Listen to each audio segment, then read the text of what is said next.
It's time. Assaulting the narrative. Destroying the lie. Unearthing the truth. You can't handle the truth.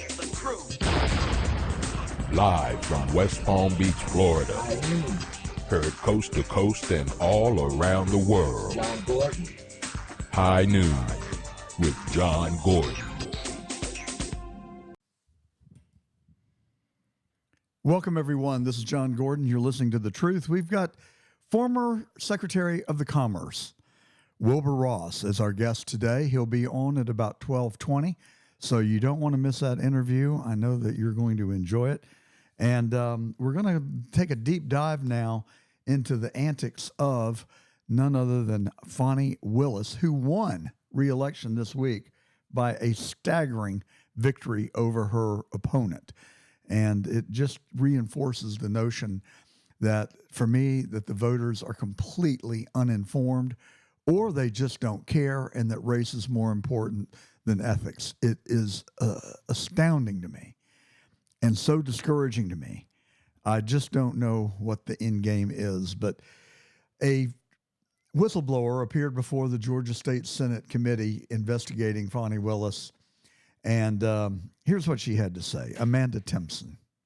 And so Michael Cuffey, who is the new chief programs officer, invited myself and my colleague, who also co-wrote the grant, into a meeting just so he could understand the scope of the grant. In this meeting, this was the first time that he kind of mentioned that what he wanted to spend the grant on, and he articulated that he wanted to spend the grant on computers, travel, and swag. And at the time, we were saying swag, because there was a lot of rebranding going on. And so, like, each unit now had their own sweaters and their own mugs and stuff. And there was a complete and total rehaul of the building and stuff. So this idea of having swag was like a big thing. So those are the three things. Trinkets. These are pins and coffee cups and T-shirts and sweatshirts, things promoting the new district attorney. Correct. And so I quickly kind of interjected and let him know that those were not things that we could do with the grant.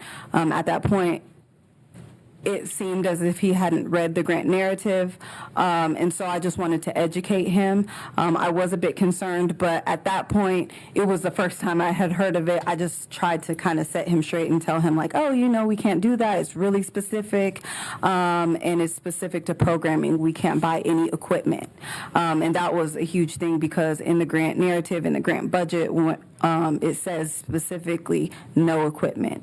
And so his idea for wanting to get computers and even pay for travel, like, those are completely out of the scope of the grant. Okay. And you know that because you wrote the grant? Correct. And in the grant plan, you tell how the money is going to be spent? Correct. And in the budget, you identify how it's intended to be spent? Correct. Did any of those documents provide for spending money on swag? No. Did any of those documents provide for spending money on computers or other equipment? No, sir. Swag, really? I mean, when you hear that, does it spark a reaction in you like it does in me?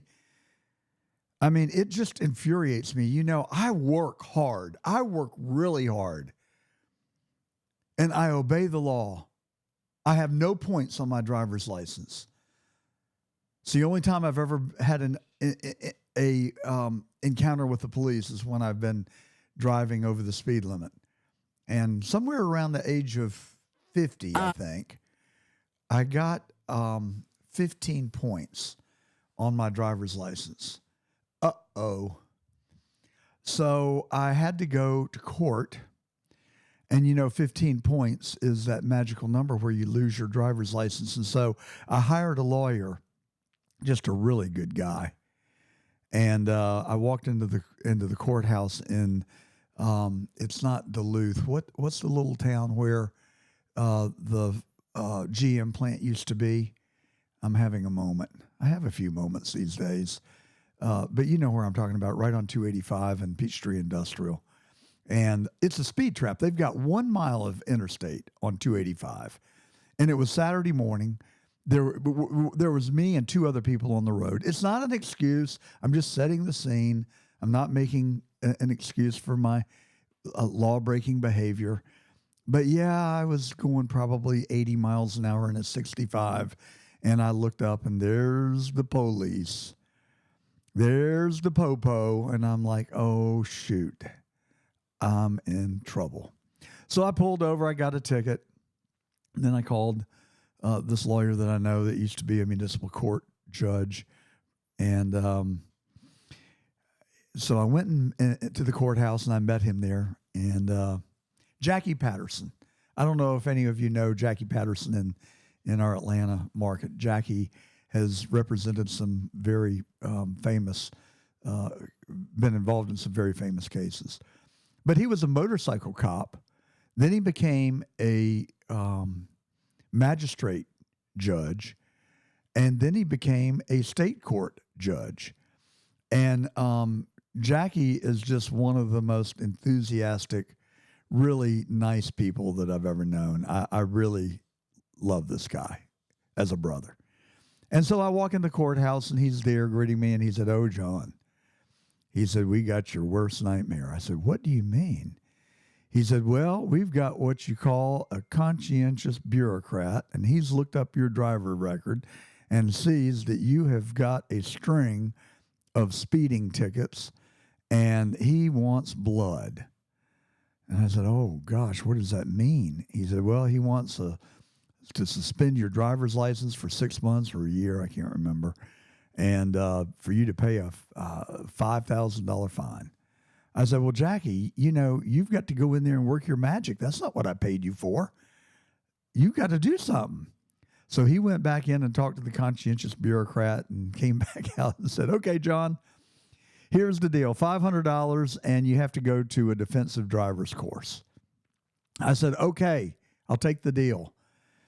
So I go to the defensive driver's course on what may have been the most beautiful Saturday morning of my entire lifetime in Atlanta. Not a cloud in the sky, 74 degrees. The leaves were just starting to turn. 4 people had invited me to play golf that morning, which never happened. I mean, usually I'd play golf, but I didn't usually get 4 invitations. I might get 1 if I was lucky. 4 people called me that week and said, "Do you want to play golf?" No, I'm going to be in my defensive driver's class. I think I was 50. Okay, so it would have been 20 years ago.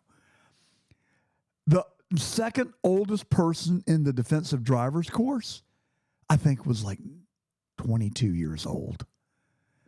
I sat there from 9 in the morning until 4 in the afternoon, thoroughly pissed off at me. Well, that's the bad news. But this criminal justice system does change people's behavior. And I want you to know that I haven't gotten a speeding ticket or a traffic ticket since then, ever. So I got no points on my driver's license. And I pay my taxes. And I expect our public servants to respect me as a citizen and respect the county coffers, because that money that we pay does not come easy. We have to work for it. We have to risk for it. We have to save to pay our taxes. And when we pay our taxes, I have the expectation that people in public office are going to be good stewards of the money that we have worked hard for. And here is Fani Willis using my tax dollars, and yours, by the way, for swag. Coffee cups, sweatshirts, T-shirts with her name and picture on it. It is an inappropriate use of taxpayer-funded money. And in addition to that, and worse, okay, do I like that? No. Can I stomach it? Yes. But worse than that, the game is that they apply for federal grant money. I wish we would reform that whole program, that whole system. All it does is grow government by an order of magnitude, because what happens is we pay our federal taxes, and then our local and county officials write grants and get the money that we send up to Washington back into the local community as a grant, so that our congressmen and senators could look like the benevolent people that they are to take our money and then give it back to us. And then you get Fani Willis, who takes the money and diverts it to purposes other than for which the grant was intended. It is a violation of the law. So we have a whistleblower, Amanda Timpson. You just heard her. And she testified before the State Senate Committee this week, and she said that not only was the money misappropriated, but when she brought it to Ms. Willis's attention, not in a way of being critical, she did not go to Ms. Willis or Fani Willis with the intention of being critical. She went there with the intention of informing her so that she would know that this was going on behind her back. Well, she thought it was going on behind Ms. Willis's back. Little did she know that maybe it wasn't going on behind her back. Go to the next clip, please, Q. And so Michael Cuffey, who is the new chief programs officer, invited myself and my colleague, who also co-wrote the grant, into a meeting just so he could understand the scope of the grant. In this meeting, this was the first time that he kind of mentioned that what he wanted to spend the grant on, and he articulated that he wanted to spend the grant on computers, travel, and swag.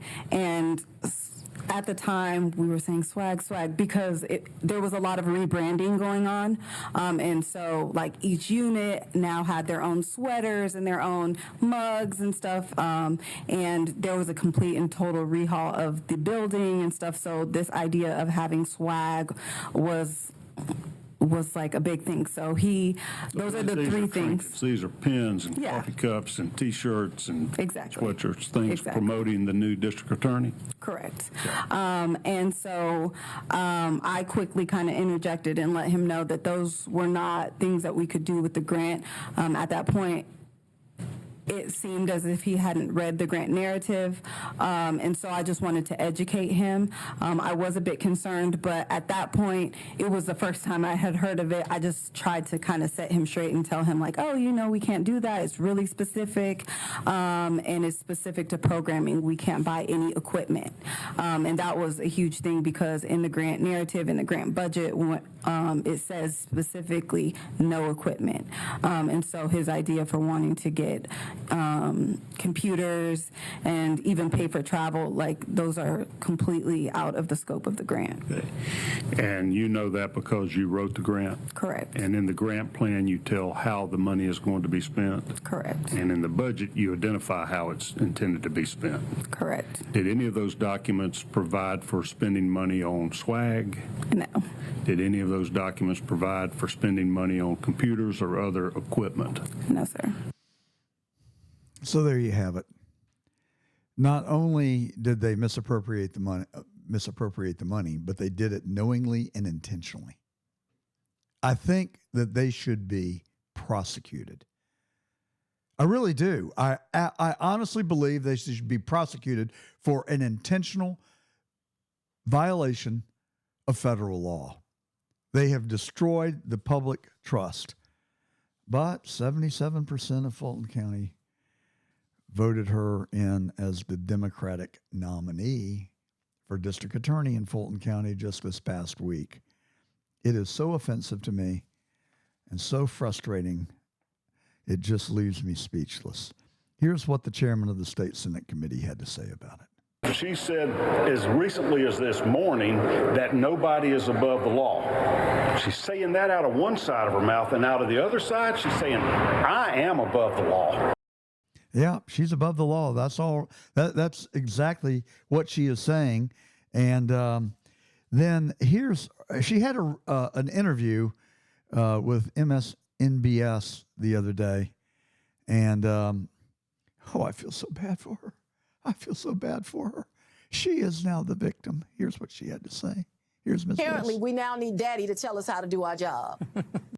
That's her answer to the state Senate committee and to Jim Jordan. Now, how does that come across to you? Who is Daddy? Does that have a tinge of racism embedded in it? It sounds racist to me. She's calling the chairman of the Georgia Senate Committee on Oversight, Judicial Oversight for these district attorneys, Daddy. And I guess she's referring to Jim Jordan as Daddy. You know what it is? I don't know whether it's racist or not. I get so tired of hearing about racism. It's all one big manipulation to me. And so I don't really want to be disingenuous or hypocritical and accuse somebody else of being racist when they're constantly talking about them being the victim of racism, like Ms. Willis. She thinks it's just a racial issue, that because she's black and she's a woman, she thinks she's being somehow targeted. No. Let me set you straight, Ms. Willis. It has nothing to do with your gender. It has nothing to do with your ethnicity or race. It has everything to do with the fact that you are a home wrecker. You had an affair, an admitted affair with a married man. Now, marriages go through ups and downs. I don't know anyone who's been married or is married that doesn't have highs and lows and ups and downs. And sometimes, most of the time, you're even able to work out the lows. But if there's someone standing in the wings, ready to take your place and brush you aside, then there's not much of a chance to reconcile this marriage. I have no insight into Nathan Wade and his wife's domestic turmoil, other than the fact that he was sleeping with Ms. Willis. Now, let's don't even go to the fact that she promised when she was running for office the first time that she would never have an affair with somebody that was working for her as a subordinate. It's on tape. It's on video. That was a campaign promise. She broke it. And she broke Nathan Wade's home. She contributed to breaking up his home. She is a perjurer. She lied under oath in Judge McAfee's courtroom. And Judge McAfee gives her an odor of mendacity. There's an odor of mendacity. Really, Judge? Please have a backbone. You punted. You didn't do your job. But you gave the defendants the opportunity to file for an interlocutory appeal to the Court of Appeals. In other words, you knew that she lied and you didn't have the guts to hold her accountable because you too have an election. You are opposed in your election. Now, I know you just won the primary, and judges win or run without party affiliation. So I'm thinking that Judge McAfee has been reelected to the bench. I think it's a disgrace. I would not vote for him. I would not vote for him under any circumstances because he displayed nothing but cowardice. He failed to do his job and hold this person accountable, and she made a mockery of his courtroom, a mockery of him, and a mockery of our justice system. She is also an embezzler. There is more than ample evidence that she paid Nathan Wade an exorbitant amount of money, that he took the money and took her on extravagant trips to Napa Valley, to the Bahamas, to Miami, living the good life. And I just read this week that he may be on the verge of declaring bankruptcy. He spent it. And his wife's going to clean his clock because I think he lied in that court proceeding as well. So, homewrecker, liar, embezzler, and someone who abuses their authority because she has brought a fictitious lawsuit against Donald Trump and 18 other defendants, most of whom I know to be honorable men, most of whom I know have been married for many, many, many, many years, who have good families, good careers, have been good citizens, and have served our state and our nation. Many of them have served in the armed services. Many of them have worked in government at low pay. Collateral damage. Who cares? They just happen to be in the way of Ms. Willis and her political ambition, and Joe Biden and his corrupt Justice Department. Look at Alvin Bragg, his star witness, his whole case rode on the backs of Michael Cohen. And did you see what happened in that case this week? Not only is he relying on a convicted perjurer, a liar, a confessed liar, but Michael Cohen, under cross-examination this week in New York, in Alvin Bragg's case, being orchestrated by the Joe Biden corrupt Department of Justice, admitted to stealing $60,000 from the Trump organization.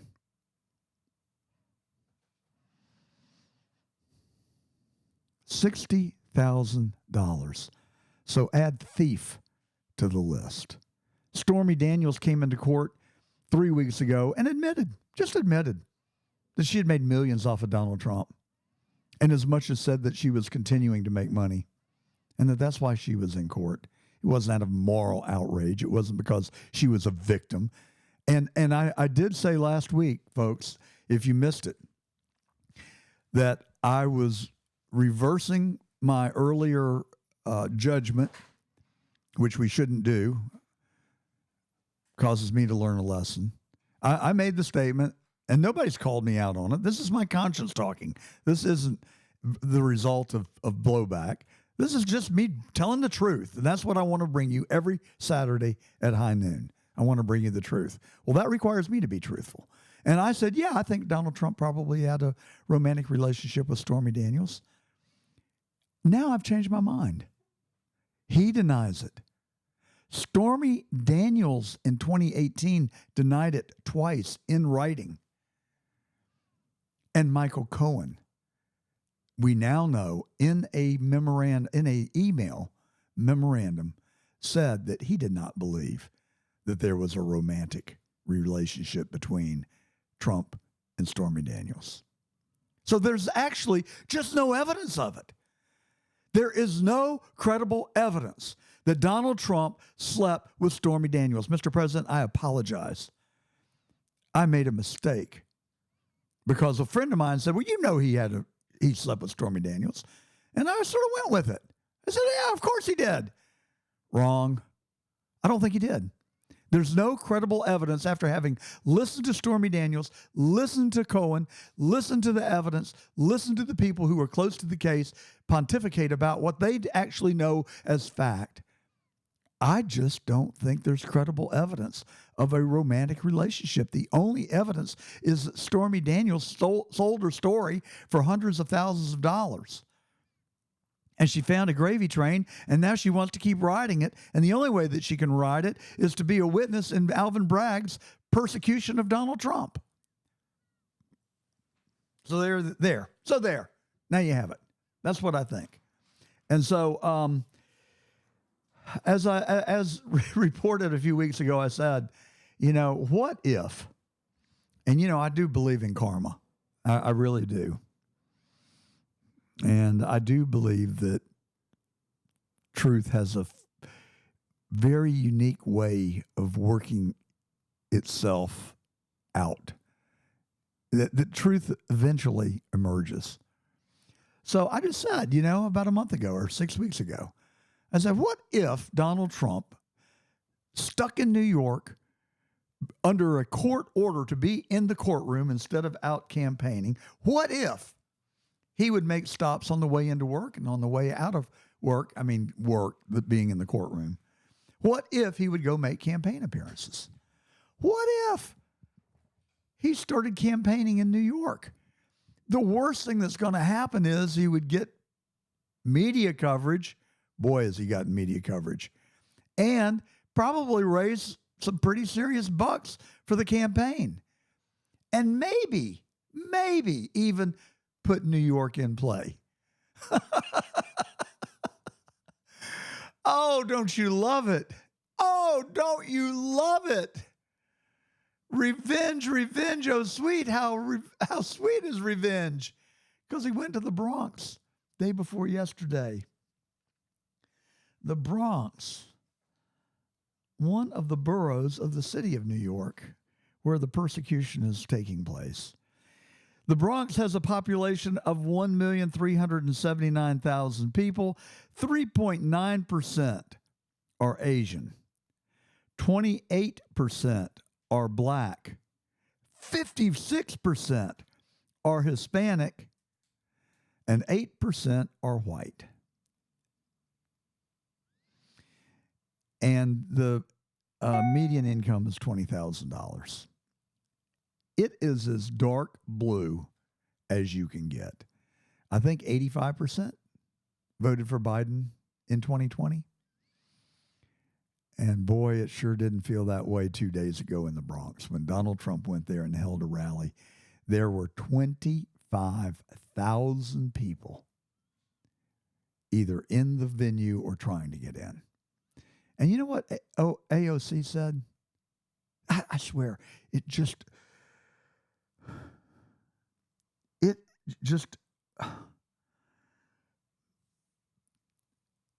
makes me angry, and it makes me sad that the Democrats, when they can't compete on ideas, just resort to lies. You know what AOC said? She said that Donald Trump was broke, that Donald Trump was out of money, that Donald Trump was just doing this rally to try and raise money to pay his legal bills, and the guy that's broke and doesn't have money and can't afford paid people to come to his rally. Yeah, those 25,000 people, they were paid. Donald Trump just paid him. He did. I mean, how much? How much did he pay him? Well, here is what a newfound Trump supporter had to say about that. This moment is epic. I have nothing to lose. So I can stand up here and I can say this. None of you here are paid to be here. She got on color TV this morning and said that Trump busted in these people and paid everyone out here. Who here got paid to be here today? Are you here because you know that this is the time in history? That you're in the right place at the right time and you need to be here today.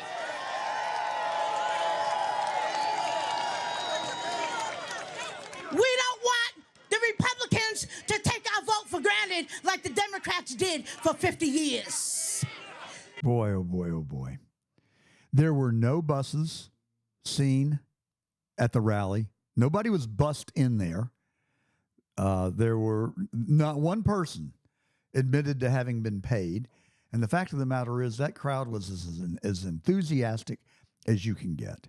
And they all were for Donald J. Trump. All right, now look, one last thing, and then I want to get to our interview with Secretary Ross. This guy is, Secretary Ross is recognized as one of the 50 most influential business persons in the world. And he lives just 2 miles from where I'm sitting right now. A wonderful guy. I have the honor and privilege of knowing him, and my admiration for him is just incredible. And so we're going to go to the interview in just 1 second, but I want to remind you, a few housekeeping notes.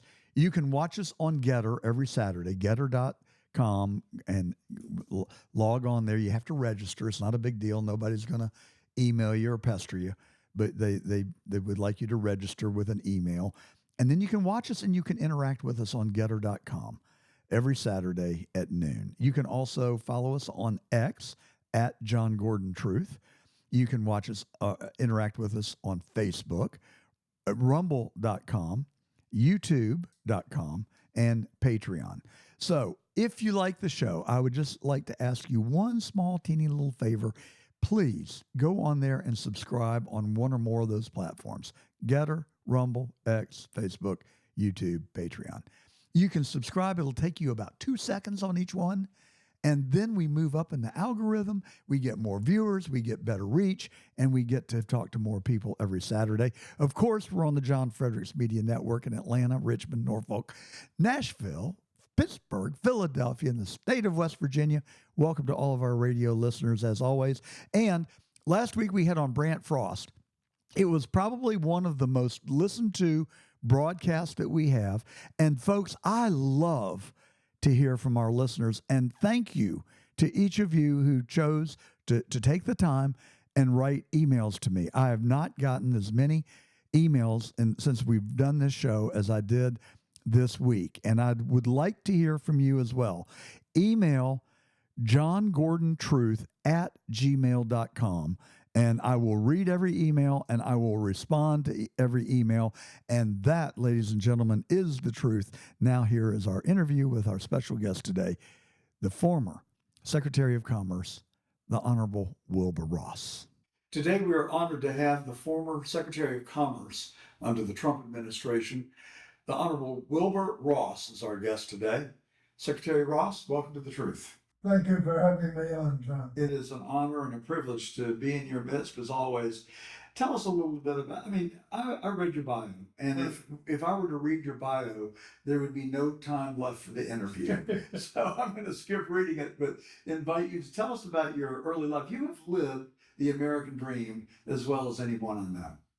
Tell us about your beginnings. Well, grew up in a little town in New Jersey called North Bergen, halfway between the Lincoln Tunnel and the George Washington Bridge.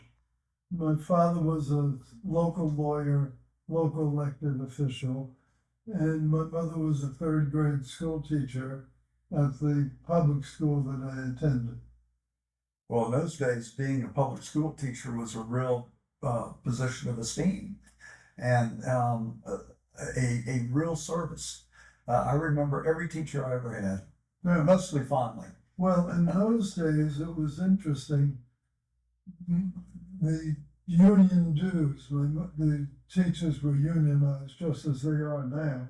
But in those days, most of the dues went for their pension fund. Over the years, the union has offloaded the pensions onto the localities and the states. So now a very, very large portion of the dues goes for politics. So you grew up in a small town in New Jersey. Your parents, you were privileged to have two loving parents, right, good role models, and then that took you to Yale for your undergraduate degree, and then yes, you went to Harvard and got an MBA. Yes, correct. And so, how did you launch your career after that? Because I've noted that you have been recognized as one of the 50 most influential people in finance globally in the world. So how did you, you had a great foundation to spring from, but how did you enter your business career, and what was the big break for you? Well, I had been ROTC at Yale, and I got deferral to go to business school. Then I had to go serve in the Army as an officer. And that got me extended from 6 months to 18 months because it was the time of the Cuban Missile Crisis. So the employer, a very go-go money manager called Emery DeVay, that had hired me out of school, let me have the deferral. But then 1 week before I was scheduled to join him, died, and on his deathbed sold the firm to Bob Winthrop, Robert Winthrop from the Massachusetts family, who had been a very good client. So I changed jobs before I even got there, at least the titular. Winthrop decided after some sessions with our clients that he liked better being a client than being a manager. So he sold the firm to Wood Struthers and Winthrop. So now in my first month, I changed jobs the second time. Didn't even change my seat, but changed jobs again. And that turned out to be a great break. One of the things that we had at today was a venture capital fund.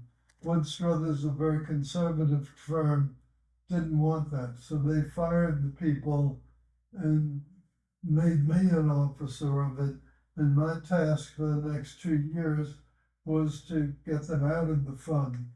So some of the companies were very good, and we sold them for a big price.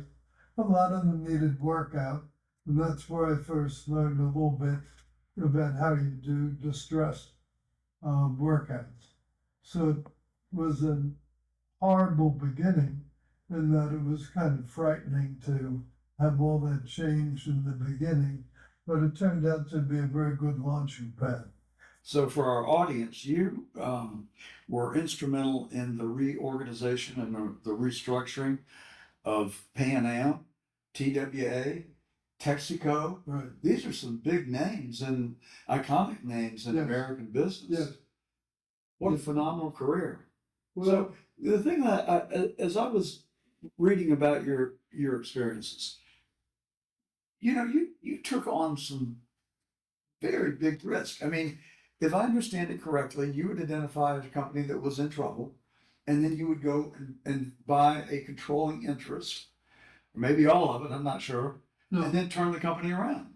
Yes, that was the latter phase. In my early phase, I was simply advising participants in the bankruptcy. I see. Because what had happened in the 70s and very early 80s, Mike Milken invented the idea of creating deliberately high-risk, high-yield bonds. And I could figure out that that was definitely going to lead to more bankruptcies. So started organizing institutional investors to deal with that problem as a group rather than let themselves get picked off one by one.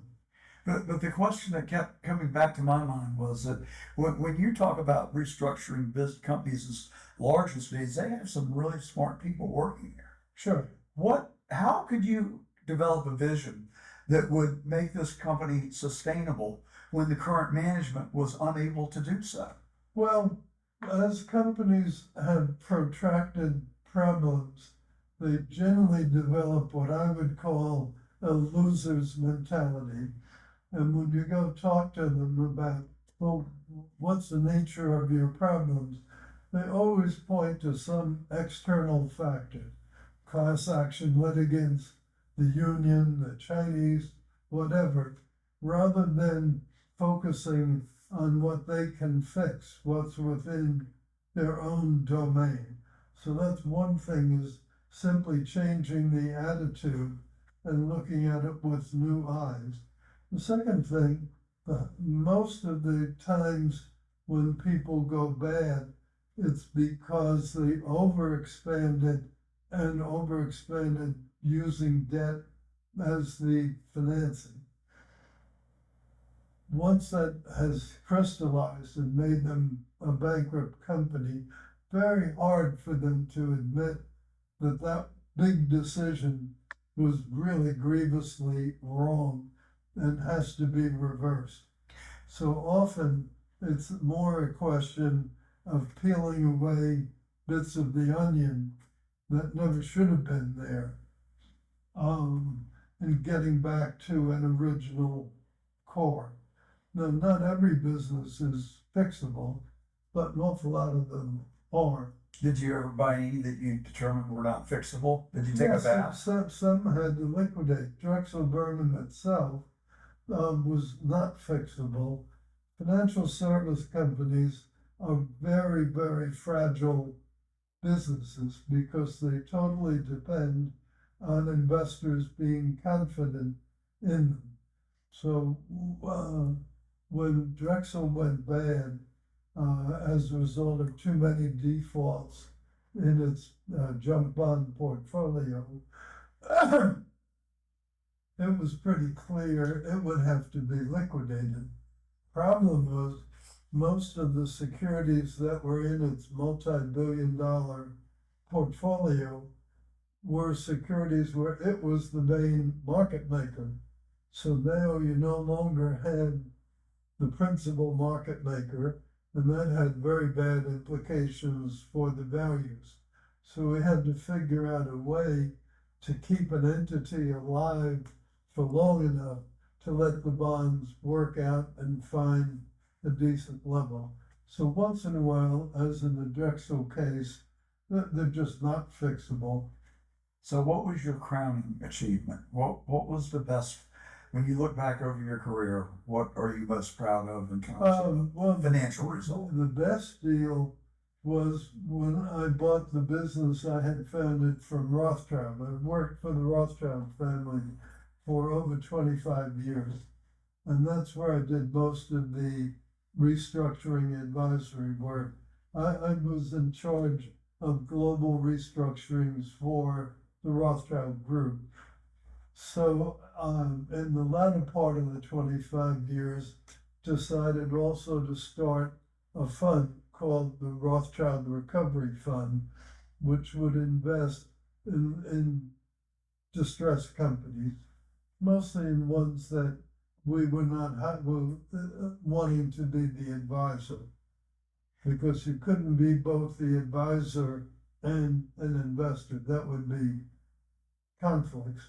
So anyhow, so we started this fund in 1997, and by early 2000, for a lot of reasons, I decided I didn't want to keep doing both the advisory work and the investing, that I preferred the investing.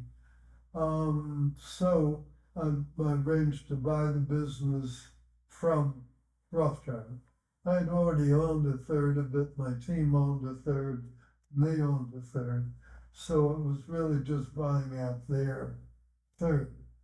And that was a launch as an entrepreneur at age 63. Amazing. Which was around when most people are getting ready to retire.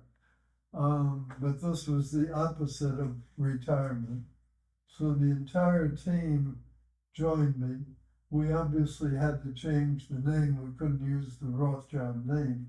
So I modestly called it W.L. Ross & Co. And the funds were called WLR Recovery this, WLR Recovery that. And over the years, we, about every 18 months, would raise a new fund. And eventually in 2006, I sold the business to Invesco, a $1 trillion money manager that had not been very much in alternative investments. So they wanted to broaden their horizon of products that they offered to their clients. So at W.L. Ross, what was your crowning achievement? What business did you buy and turn around and that you were? The ones that I think we had the most success with, first of all, was the steel industry. Bought Bethlehem Steel and a bunch of others. And we created by far the lowest cost American producer. We took the number of man hours to make a ton of steel down from 6 to 1.5. So you can imagine how that transformed Amazing. the income statement. The other thing. And did you know that going into it? Was that your plan all along? Oh yeah, it was. What happened, the steel industry is a very cyclical business and was then, just as happened again later, very vulnerable to China. China has had chronic overcapacity in the metals, and invariably uses the export markets to absorb its excess. Well, China's excess in those days was equal to the total steel production in the U.S., 100 million tons. So it was a huge complicating factor. But meanwhile, because wages are so low in China and because there was such feather bedding in the union contract, I called Leo Gerard, who was the head of the United Steelworkers, and said, Leo, these companies are operating within weeks or months of being liquidated, and I'm willing to take them on, put in some new capital, but we need a non-conforming contract, namely a contract. We'll leave the wages the same. That's not anything I'm going to fuss with, because you fuss with wages, you create morale problems. So what we did do was do away with some of the work rules. They had very, very restrictive work rule. It was practically, you can only pick up a red shovel, and this other fellow can only pick up a white shovel. I mean, they were pretty extreme. So we did away with those, and we did away with many of the job classifications. Job classification, it means that's all you can have the fellow do. You can't have him do a task that's not detailed within the job classification. So what did that mean? Steelmaking equipment is very huge in size, can be $500 million for one machine, and can be a mile, mile and a half long. Big, heavy equipment. And it usually doesn't need to be repaired because it's well built, but the maintainers and the operators each knew how to do the other's job. However, they weren't permitted to. So for months, the maintainers would sit around playing pinochle, and then the equipment would go out, and then the operators would start playing pinochle while the maintainers fixed it. So we did away with that. And altogether, we took 32 job classifications down to 5. Wow. So there were only 5 different categories of workers. And we excluded from the union the people who had nothing to do with steel, the back office people, people like that, who were essential jobs, but they didn't have to be steel workers with a steel worker contract. So it worked out very, very well. So how many companies did you purchase and put About into 5 altogether. International Steel Group? We did LTD, we did Wheeling, Pittsburgh, we did Acme, we did Bethlehem. So we did quite a few. Bethlehem was the big one. And for how many years did you then operate these companies? Operated that for about 3 years, and then merged it into Mittal Steel. Lakshmi Mittal had done in overseas markets pretty much what we had done in the U.S. market. And so we were both outsiders into the industry. Both had built big businesses.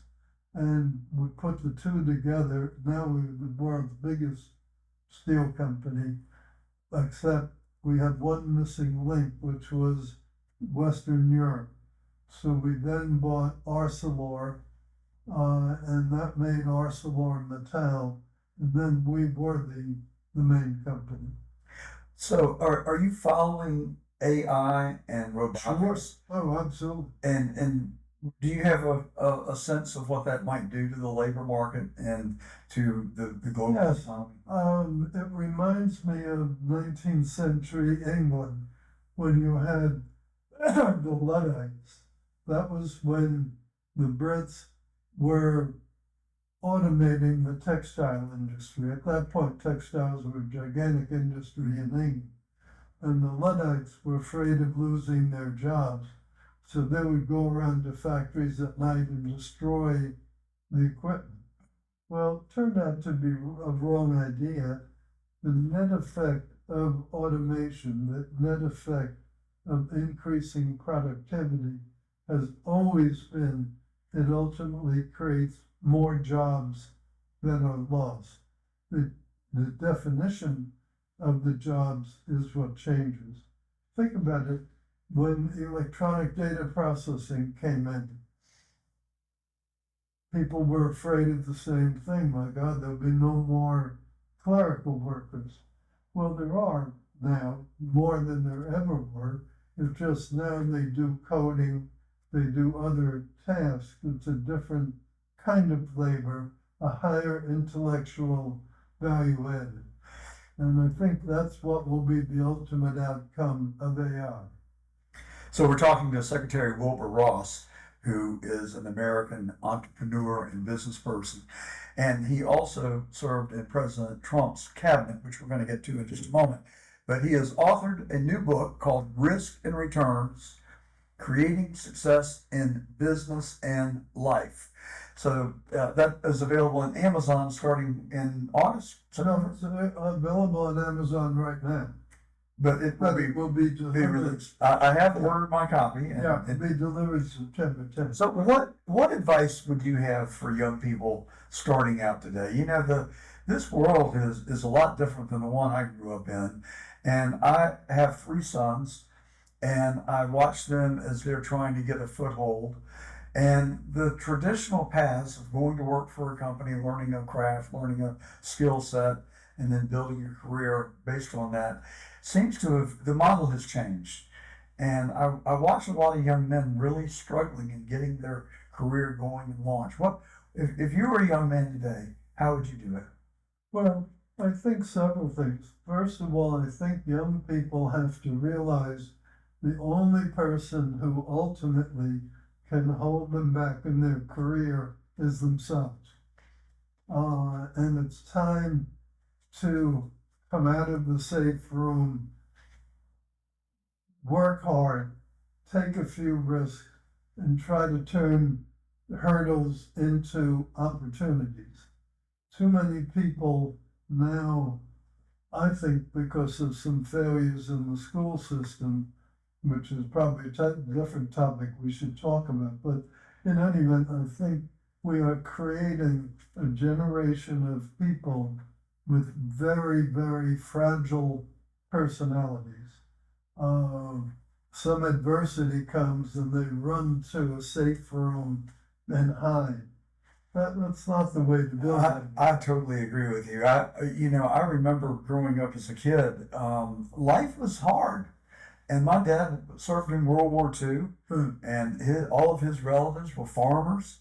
And I just remember thinking that, all my relatives were farmers, and they were really tough guys, sweet guys, but tough guys. And my wife and I think to a fault, wanted to make life for our children easier than maybe we had it and our ancestors had it.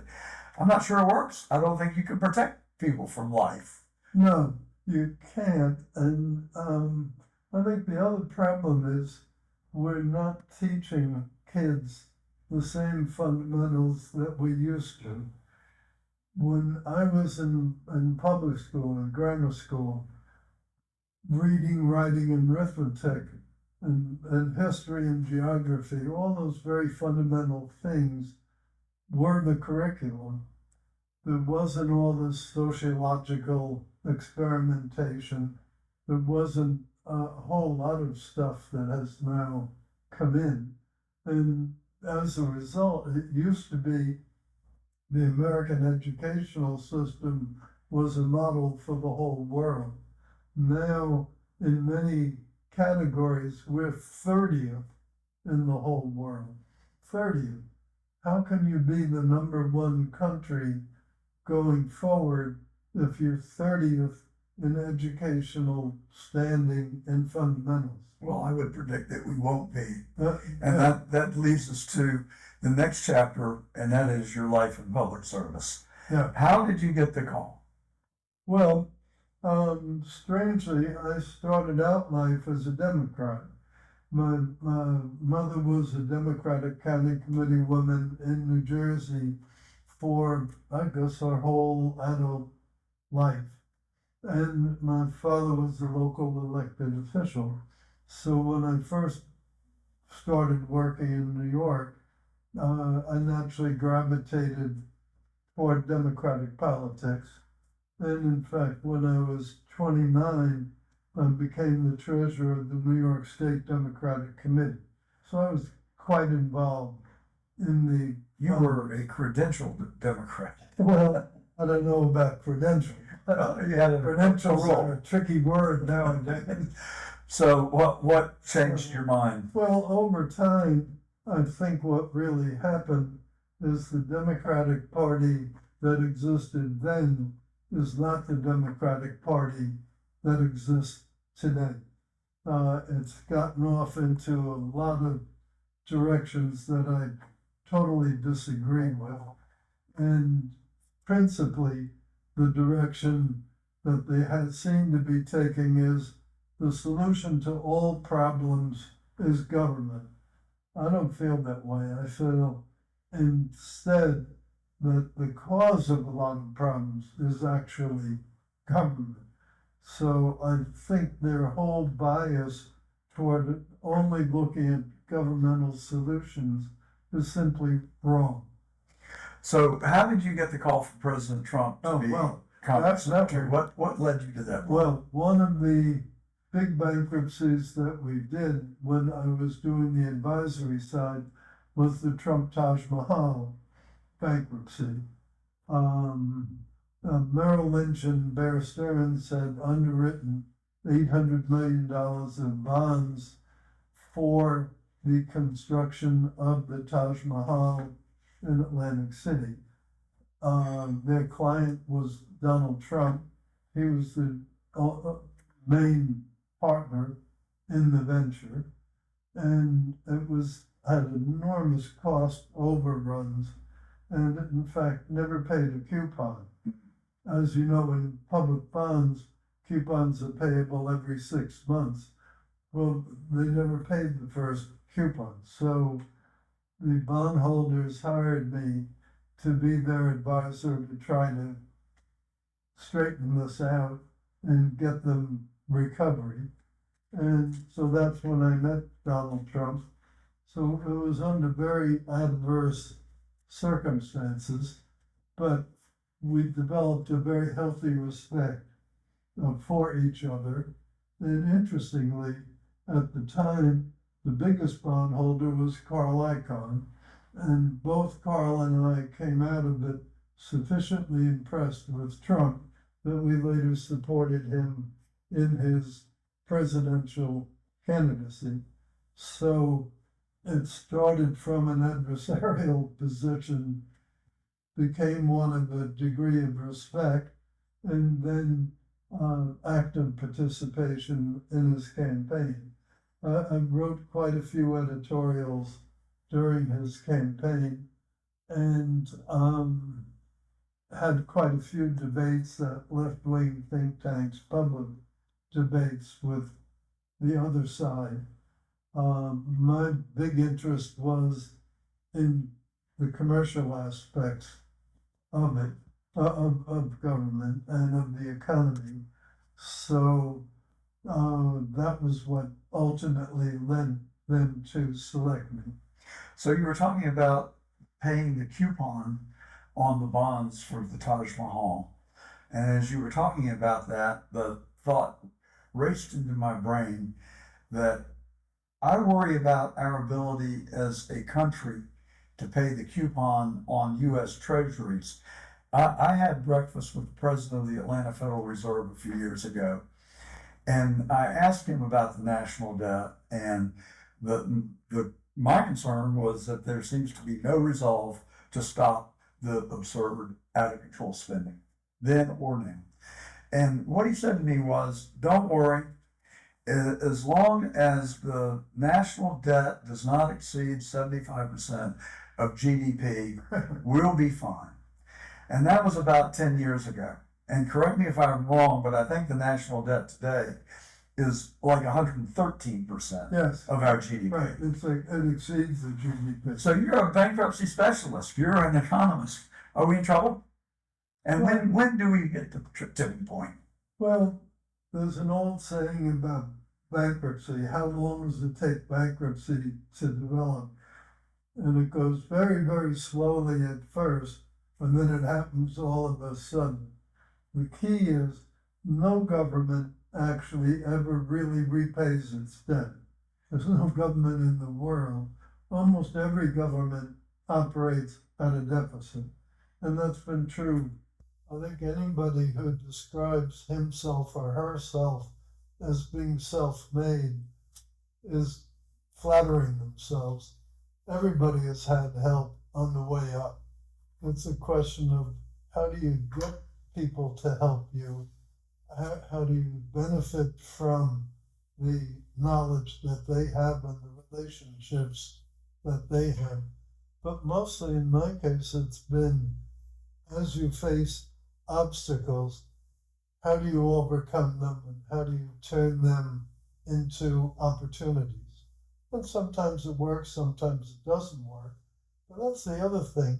People have to understand that just because something didn't work out doesn't mean you're a failure. It just means you better learn something from it, go on to do something that works better the next time. And I think that resiliency is something that used to be very characteristic of the American persona, and I fear we've lost some of it. So as I said at the very beginning, I think people have to realize the only person who ultimately can keep you from success is yourself. And on that note, thank you so much for coming on The Truth today. Thank you, John. It's been a complete pleasure and a privilege. Good to talk with you, John. Thank you.